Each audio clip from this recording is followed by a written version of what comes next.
کہ اگر کوئی مسلم یہ کہے کہ بھئی بقرعید پر کیک کاٹ کر بقرعید منا لو، کسی بے گناہ جانور کا قتل نہ کرو معاذ اللہ، تو کیا حکم ہوگا؟ کیا یہ کفر ہے؟ دیکھیں اگر انداز تحقیری ہے اور واقعی مطلب وہ ایک قربانی کو قتل کرنا اور ظالمانہ فعل سمجھتا ہے تو پھر تو اس کے ایمان کا بہت خطرہ ہے، اور یقیناً اس کو تجدید ایمان اور تجدید نکاح کا حکم دینا چاہیے۔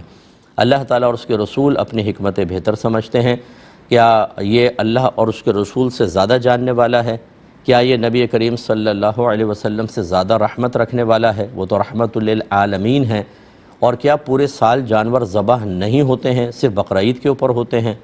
تو کیا پورے سال ہی جانور کھانا چھوڑ دیں؟ بقرعید پہ تو آپ نے منع کر دیا کہ یہ خواہ کا قتل ہے، تو پھر باقی پورے سال بھی نہ کھاؤ نا بھائی جان، وہ بھی تو پھر قتل ہی ہوگا، پھر تو جانور کھانا ہی چھوڑ دیں۔ تو اس طرح کے جو احمقانہ اعتراضات ہیں یا سجیشنز ہیں، یہ انسان کو اسلام سے باہر کر سکتی ہیں۔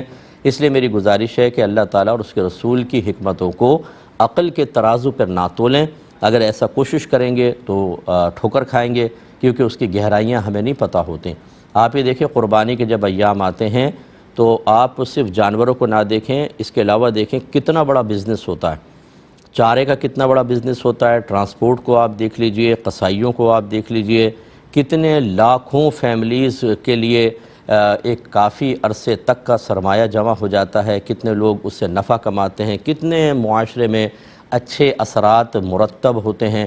اور یقیناً جس نے جانور پالے ہوتے ہیں اگر نہ کٹیں گے تو بیچارے کے بڑھتے چلے جائیں گے، وہ کہاں سے کھلائے گا پلائے گا، تو وہ اس کے بکتے ہیں، پھر وہ اس سے نفع کماتا ہے، اپنی ضروریات پوری کرتا ہے۔ یہ ساری حکمتیں چھوڑ کر یہ صاحب جھنڈا اٹھا کر آ گئے کہ جی قتل نہ کرو، کیک کاٹ لو۔